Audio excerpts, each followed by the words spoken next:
Hello साथियों, एक बार फिर से आपका स्वागत है आपके अपने यूट्यूब चैनल यूनिक नॉलेज 2.0 में। तो साथियों, मैंने इससे पहले वाले वीडियो में 1 नंबर से 15 नंबर तक के सारे क्वेश्चन को सॉल्व कर दिया था, जो कि मैं विज्ञान का मॉडल पेपर सॉल्व कर रहा हूँ कक्षा 10वीं का। तो चलिए आज उससे आगे के क्वेश्चन को सॉल्व करते हैं। क्वेश्चन नंबर 30 से आगे के क्वेश्चनों को सॉल्व करेंगे आज हम। देखिए, क्वेश्चन नंबर 30 में कहता है, ये हो गया था, नेक्स्ट क्वेश्चन करेंगे 31 का। कहता एल्काइन में कार्बन कार्बन के बीच कितने सहसंयोजक बंधन होते हैं? जी हाँ, एल्काइन में कार्बन कार्बन के बीच कुल कितने सहसंयोजक बंधन होते हैं? ऑप्शन नंबर ए में है 1, बी में 2, सी में 3 और डी में 4। तो इसका राइट आंसर हो जाएगा ऑप्शन नंबर सी। चलिए नेक्स्ट क्वेश्चन की ओर बढ़ते हैं।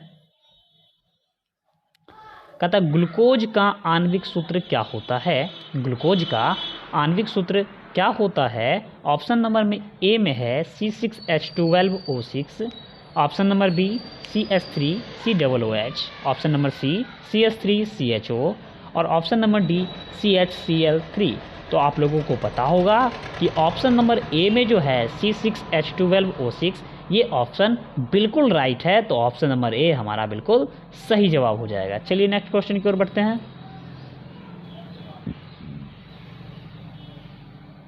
कहता है कि उच्च वसीय अम्लों के सोडियम लवण कहलाते हैं। उच्च वसीय अम्लों के सोडियम लवण कहलाते हैं। ऑप्शन नंबर ए में है साबुन, ऑप्शन नंबर बी में अनमार्जक और ऑप्शन नंबर सी में प्लास्टिक, ऑप्शन नंबर डी में रबर। तो इसका राइट आंसर जो है ऑप्शन नंबर ए बिल्कुल सही है। ऑप्शन नंबर ए बिल्कुल इसका राइट आंसर है। चलिए नेक्स्ट क्वेश्चन को बढ़ते हैं। कहता है सिंगल बॉन्ड CHO अभिक्रियाशील मूलक को कहते हैं। ऑप्शन नंबर ए में है एल्डिहाइड, बी में एल्कोहल, सी में कीटोन और डी में इनमें से कोई नहीं। तो ऑप्शन नंबर ए इसका एल्डिहाइड बिल्कुल सही जवाब है। ऑप्शन नंबर ए इसका बिल्कुल राइट आंसर हो जाएगा। चलिए नेक्स्ट क्वेश्चन की ओर बढ़ते हैं। नेक्स्ट क्वेश्चन कहता है कि आवर्त सारणी के किसी आवर्त में बाएं से दाएं की ओर जाने पर तत्वों की परमाणु त्रिज्या क्या होती है? ऑप्शन नंबर ए में बढ़ती है, ऑप्शन नंबर सॉरी घटती है, ऑप्शन नंबर बी में पहले घटती और पुनः बढ़ती है, ऑप्शन नंबर सी में अपरिवर्तित रहती है और ऑप्शन नंबर डी में बढ़ती है। तो इसका राइट आंसर जो है ऑप्शन नंबर ए बिल्कुल सही है। चलिए नेक्स्ट क्वेश्चन की ओर बढ़ते हैं। इसमें कह रहा है कि निम्नलिखित तत्वों को उनके अधातु के गुण के अनुसार बढ़ते क्रम में सजाए। लिथियम, ऑक्सीजन, कार्बन, बेरिलियम और फ्लोरीन को।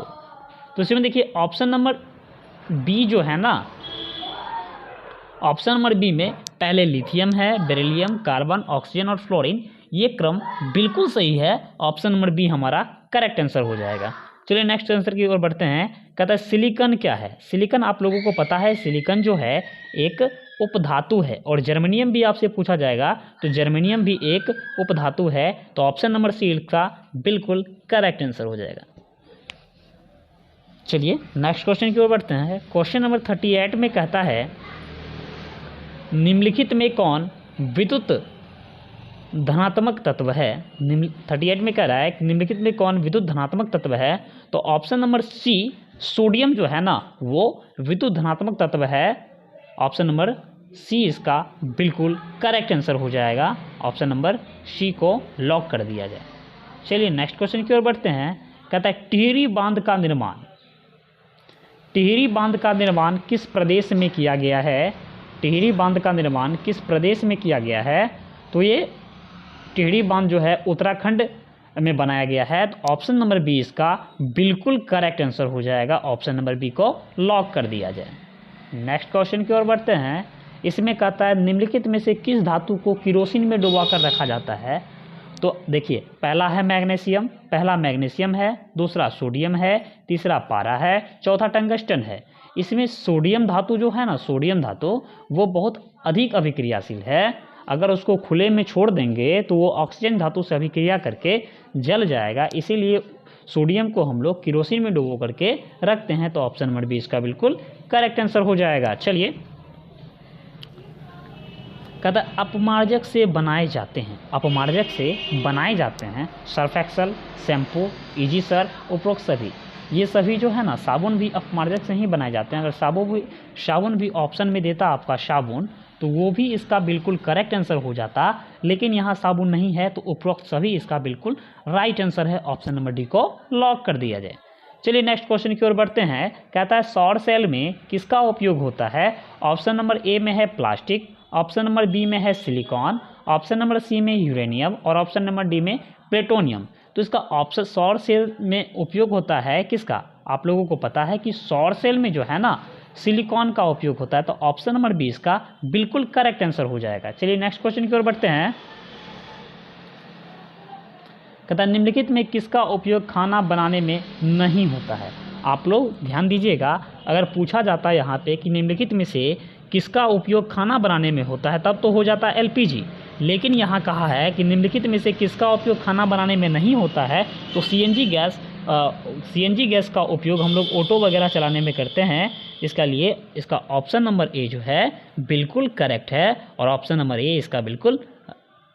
इसका बिल्कुल राइट आंसर हो जाएगा। चलिए नेक्स्ट क्वेश्चन की ओर बढ़ते हैं।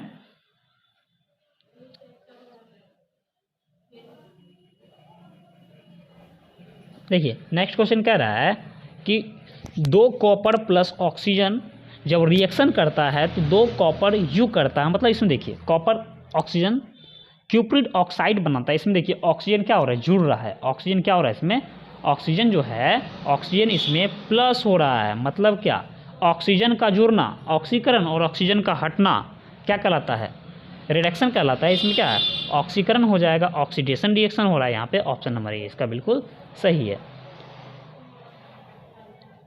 अब 45 नंबर में पूछ रहा है कि निम्नलिखित में से कौन सा समीकरण संतुलित नहीं है?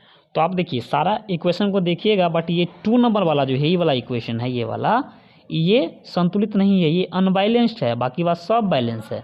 तो ऑप्शन नंबर बी इसका बिल्कुल करेक्ट आंसर हो जाएगा। नेक्स्ट क्वेश्चन की ओर बढ़ते हैं।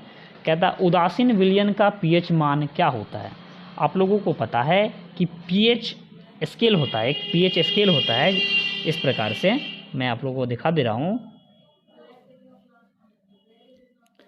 ये एक पीएच स्केल है। इस पे 1 से लेकर के 1 to 14 नंबर इंडिकेट रहता है और बीच में रहता है 7।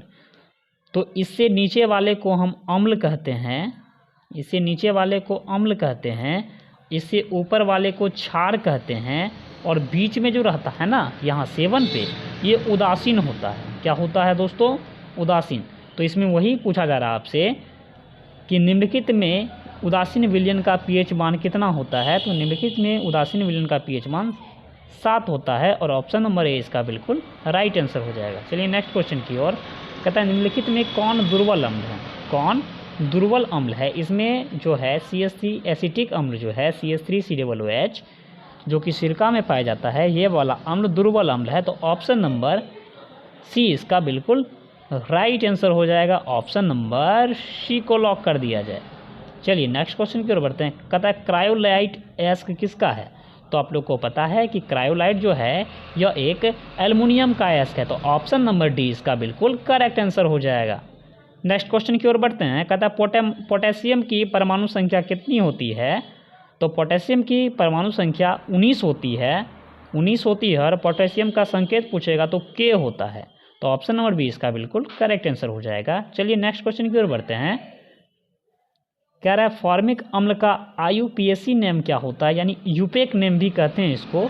तो फॉर्मिक अम्ल को IUPAC नेम मैथेनोइक अम्ल है। तो ऑप्शन नंबर बी इसका बिल्कुल करेक्ट हो जाएगा। आज के वीडियो में बस हम इतना ही पढ़ेंगे।